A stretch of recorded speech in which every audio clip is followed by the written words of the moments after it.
welcome to tonight's show of An Accountable Catholic. We have a wonderful guest joining us tonight and a very interesting topic. So I wanted to invite and welcome Daniel Bennett to the show. And he's a friend of mine, program manager, project manager, worked for the Navy, done so much in your life, Daniel. And I really appreciate you joining us tonight. I'm going to let you share your journey a little with our audience, and then we'll get started on tonight's topic. Thank you, Lisa. I'm happy to be here. So just like you said, a lot of adversity in our lives, and you'll get on that. But I grew up in small town Wisconsin, right? So we've got a cheesehead with us, because we're down here at Carolina Catholic, so we got warmer weather. Through and through. Love the Packers, the Bucks, the Brewers. If they're a Wisconsin team, we're for it. So then joined the Navy right after first year of, or first semester of college, actually. And I'm sure we'll talk about that later. But and then a couple years ago, I retired from the Navy and then started as a program manager. So much of your career, and we're going to talk, so tonight's topic, I'll go ahead and hit that head on, is how do we deal with adversity, right? There's a lot that's thrown at us in life. And the goal tonight is to help others understand, don't fall in the victim mindset. So tonight's topic is, how do we overcome adversity and not take on that victim mindset? And so we're going to rely on you and all your experience, but so much of what you do, when I look at, again, the book that I wrote on accountability, that just seems like you had to thrive on accountability. So to think that you faced some challenging times and how you overcame that's going to be really interesting for our audience to hear today. So tell us a little bit about what happened, I guess, and what you did to get into the situation that, I guess, hit your life, and how did you overcome it too? Tell a little bit more about your journey. I was just about to say that when you started, it's a journey. But first, I wanted to say thanks for the book. I don't know, I showed you this, but it's a guide more so than just a book, and I've absolutely loved it. This is my dog-eared copy. So, first of all, when I went into college, I was a fairly smart kid. School wasn't that hard for me. Didn't have to study a whole lot. Didn't have to learn how to study. And that's what got me in my first semester. I loved college, thought getting a degree was very important to me. Was the first one in my family, immediate family, to graduate from college when I did. But that first semester, it was tough. I had no idea. I didn't know where I was going, what I was doing. I missed a late night exam that I never even knew you were supposed to have, right? And I guess if I would have showed up to school, then I would have known. So I realized real quickly, hey, there's something here that I need to do, and to get my life on track. And I called a recruiter one night, and a month later, I was in the Navy. And that's really what started. So I'm going to jump in here really quick. So what happened, I guess, that first semester that thought, oh man, I was a pretty smart guy. I thought I was just going to ace this, and all of a sudden you get hit the first time with something that happened. What happened in your college? I played soccer in high school, and I was in the band. I went to college. I got a small scholarship for band. Didn't continue that first semester right away, like I think I should have if I would have went back, and I won't shoulda, coulda. Too many, but right. and then I went. I hurt myself. I got injured. Okay. And so does that kind of knock you down? I mean, that kind of hurts then, right? So it does. Yeah. Okay. Yeah, it does. So then you joined the Navy. I love it. And so then what happened? Well, I enlisted in the Navy. Went through school. The boot camp, and then I went to some A school first. First chance I was in Guam. That was my first tour. Wow. I was an aviation and electrician's mate, working on H-60 helicopters, just like a Black Hawk Navy version, right? So a little better. And then from there, I knew I wanted to get back to school. So what could I do and how could I get there? So I started in night classes, 1 or 2 at a time, really started to learn a little more of that accountability that we're here to talk about. Yep. And that's what it was. It was me, and it was the ability to see, where I was going, and then know what I really wanted in that future path. So I imagine there are definitely challenges going from Wisconsin to Guam and, all that kind of stuff. When do you feel like, boy, without trying to bring, bad stuff back to you or memories, but when do you feel like, gee, this, here's when kind of I really felt like I could have easily become just a victim? Well, it wasn't at the first start. It wasn't always at the start. Now, there was those times, right, when you're 2,000 miles away from family and Right. things like that. The first time I thought, oh my God, I could almost feel this coming on was when I was, after I left my tour, I was accepted for an officer program. Oh, wow. And then I was in school at Miami, Ohio, and or Miami University in Ohio. And the ROTC unit that I was with, I went to a disciplinary board, and I'd never been in trouble before. I didn't know what and I just wasn't adapting. And there was a time or two there where I was like, what is wrong with them? And right. why are so you wanted they? to blame. You wanted to blame. I started pushing it away, and it ended up happening to be that a gunnery sergeant came to that command, and he sat me down and asked me, what are you doing? Why are you here? And I had to rethink it. And I was there because I was trying to do what was right and do things better. Right. And he said, well, how is that our fault? Right? How is that our fault? Right. And why? I couldn't answer him. I could not tell him what was going on. And that was kind of my first shift. That was one of the first shifts. I almost quit. I almost left, right? And failing for me isn't failing. We all fail every day. Every day, there's a whole bunch of things I don't do right. And you can call that failure if you redefine failure. Right. And so I almost quit. And quitting to me is failure. For me, that's when so I almost quit this and went back to the fleet as an enlisted man. And because of him, I was able to reshift that mindset from, hey, oh, whoa, me, to oh no, it's not so bad, right? I can do this. And I reached out to him since, and I told him thank you for that, right? Good. And so that did help. And there was, that wasn't necessarily the first time in my life. That was the first time in my adult life where I really didn't know where I wanted to go. And it took a little bit of my a little bit of grit, right? A little bit of passion and moving to the right place, and family, family's my top value. I mean, for me, family in my community, and then, my faith. And so, when those three pillars aren't aligned for me, my life kind of moves up and down, and many of us fall into this. Yep.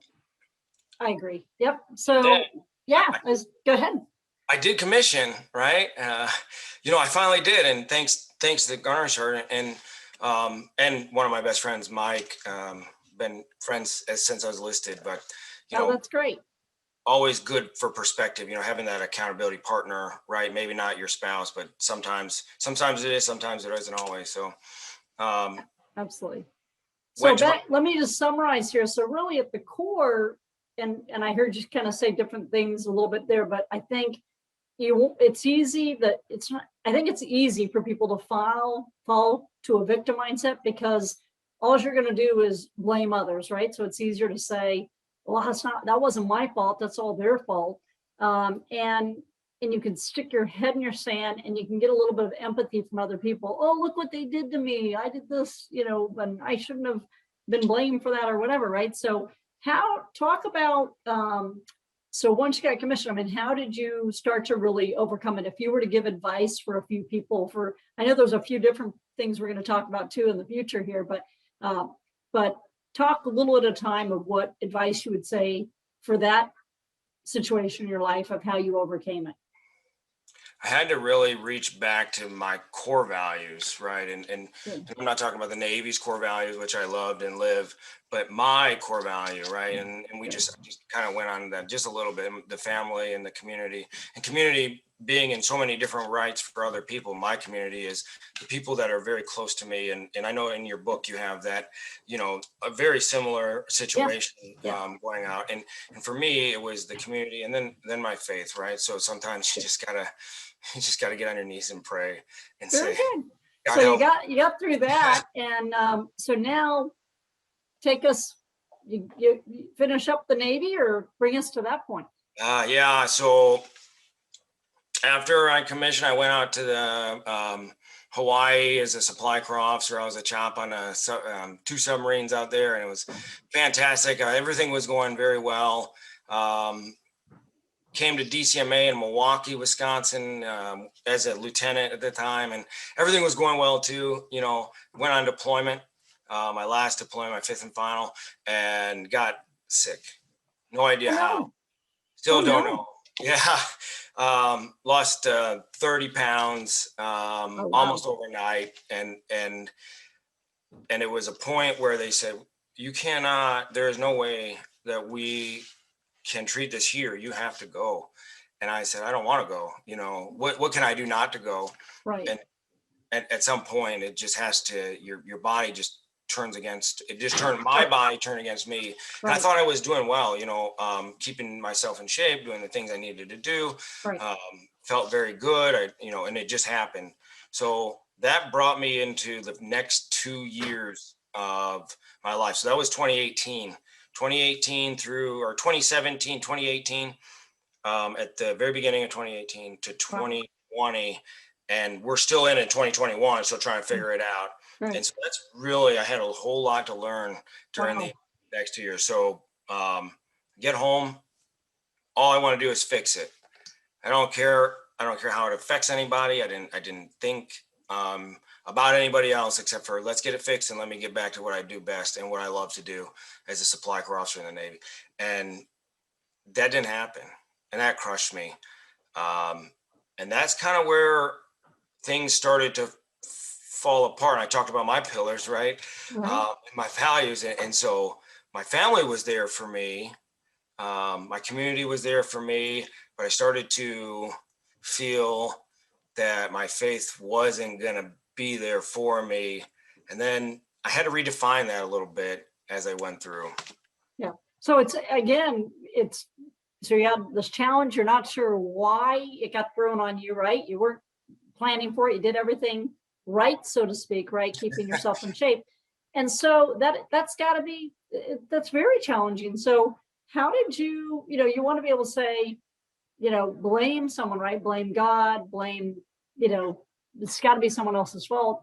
And talk about then what happened. I mean, how did you start to overcome that? Because obviously you're doing great now, and this is, this is fantastic. And I'm not going to share your good news that you shared with me earlier. I'm going to let you share that with the audience. But so tell the audience and us as listeners, how did you overcome that situation? That's not good, right? At first, I just backed away. Right. And that's what I think we all do when we start to get into that mindset of it's not me, it's not my fault. Somebody else is doing this to me. We want someone else to take control. And it took me a little bit. We talked earlier about a situation, but one that I think is a little more relevant here is I picked up a book. It happened to be a book by Brene Brown, and how it's okay to be vulnerable, right? It's okay. And oh no, don't feel shame, because when the sickness that came to me, not everybody sees it, and it's something going on internally in my body that they're not able to figure out yet. Right. And so first I start blaming everybody else. Then I start blaming myself. Right. Then I start asking myself, am I faking this? And when you ask those kind of questions, you really need something. And at that point, I don't want to say I had given up in my faith. I wasn't, and I hadn't, but I was on the edge. And I picked up this book by Brene Brown, and that's great. Great author. I love her. Love her books. I don't know her personally, but I love her books. And started to understand that, first of all, it's okay that once in a while we're not going to be exactly where we think we're going to be. That's right. And if you let yourself sit there for too long, you start to believe that it's okay to be in that situation. So I stopped essentially playing that woe me game. I I would love to tell you that there was a, a trigger or a path or Magic moment, right? yeah, but it wasn't for me, Yeah. right? It There's was rarely a magic moment. So, well, I'll tell you what, I'm going to have you sit tight for a second. We're going to take a break, and then we're going to come right back, and then you can kind of share where that journey finished and where you are today. So stay with us, and we'll be right back with Daniel after the break.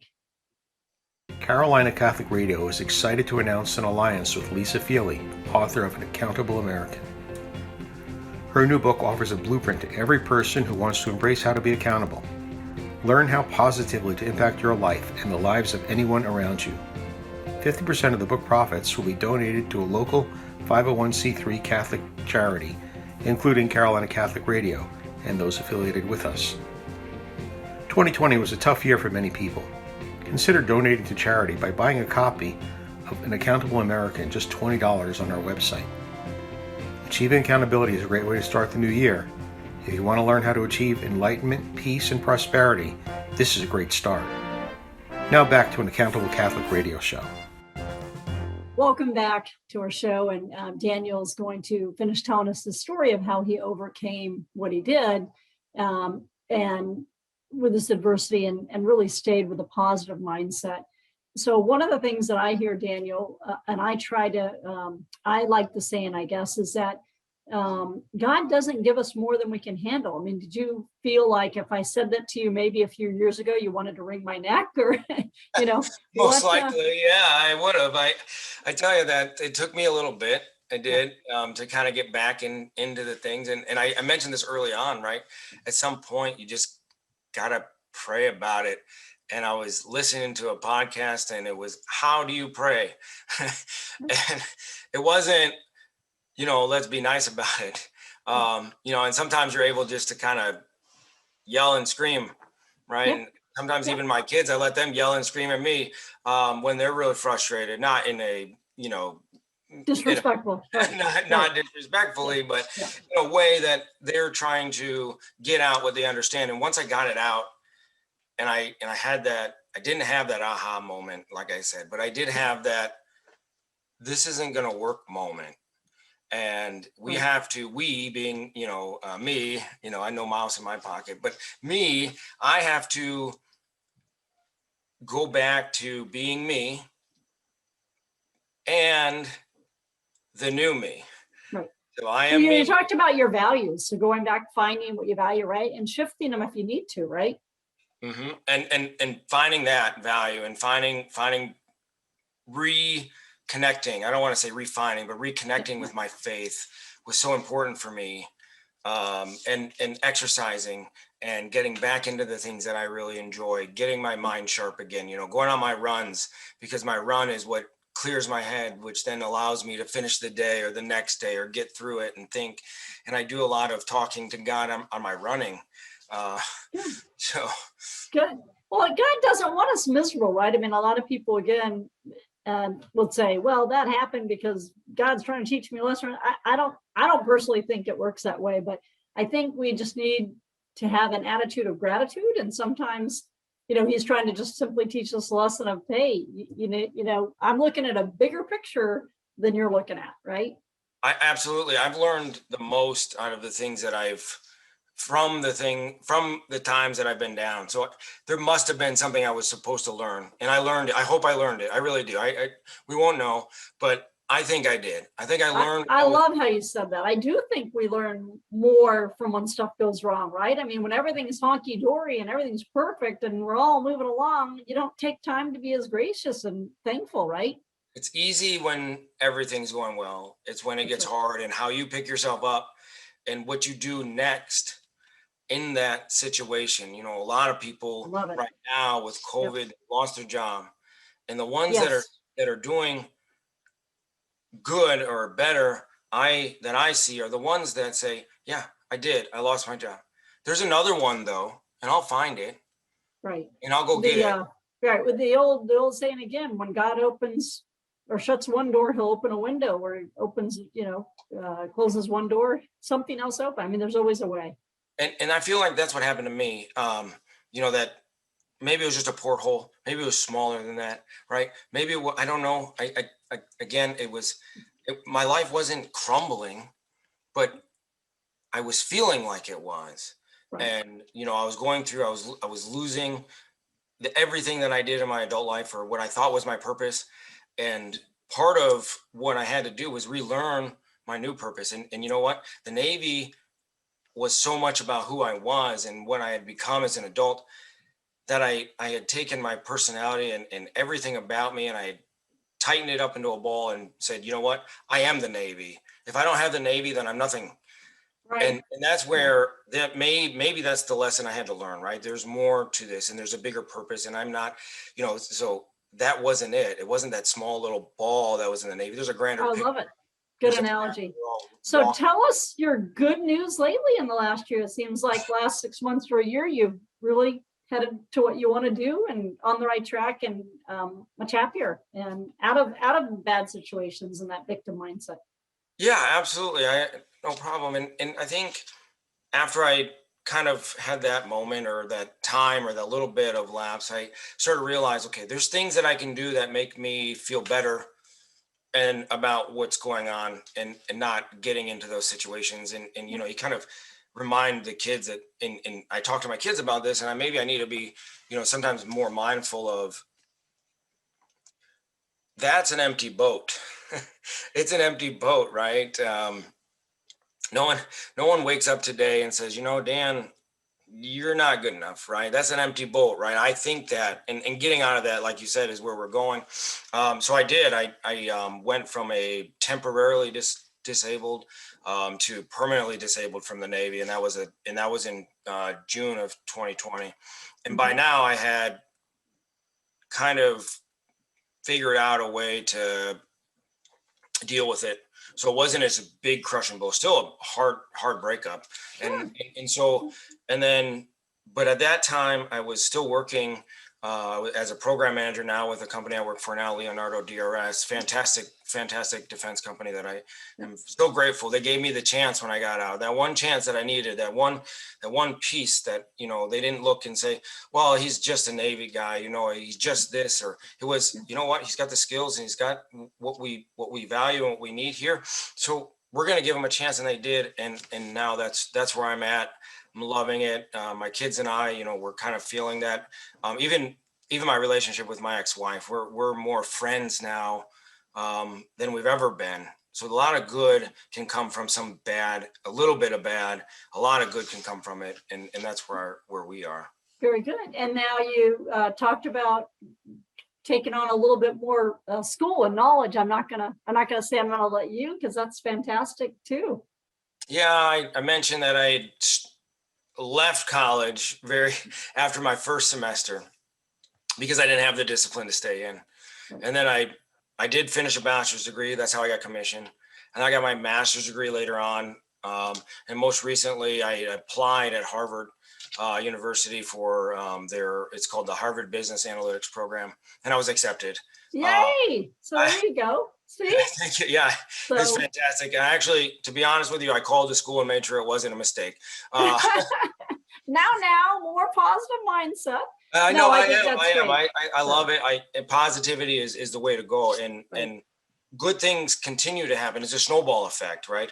You stay in the right mindset, and you come on that positive way, and then it just snowballs. One positive things, and then now you're thinking in a positive way, and then again, and it's just a big snowball. And by the time you realize that you used to be some negative person, you're so successful over here in the positive light, you don't even want to remember that. It's like when I was training and I was training other people I was a personal trainer, so physical health and stuff. The whole thought was, if you think like a healthy person, you'll become a healthy person. I love it. Right. And sometimes you just have to think your way or feel your way into a situation, smile to feel better. In my case, I don't want to say I faked it, but sometimes I had to. There's that saying, fake it till you make it. Now, I personally believe that God has the bigger plan, and we're just this little, I think it's like the Whoville, right? We're a little teeny who in a huge big world. And, personally, I think he probably is looking down on you and I sometimes and kind of laughing when we think something's really bad, but it's not that bad, right? And my parents always used to tell me, because again, I grew up in Italy where a lot of people were very, very poor, that someone always has it worse, right? I mean, there's so many situations in our life that we should be thankful for. So it's that box of life you were talking about. I call it a box of life. You didn't call that in your book, but it's my box of life, and how I see through my lens is so different from how you see through yours. I've been down at the bottom. I've been poor before, and now I would be very comfortable. Maybe not to somebody. Somebody might think that I'm poor, but by no means am I. right. And it comes down to the values and principles, I think, that you live your life with. So Right. And I think as Christians, we're called to be accountable, right? And we're called to, I think we have a moral obligation to help others not have the victim mindset, right? I mean, my dream and hope is that we're lifting all boats.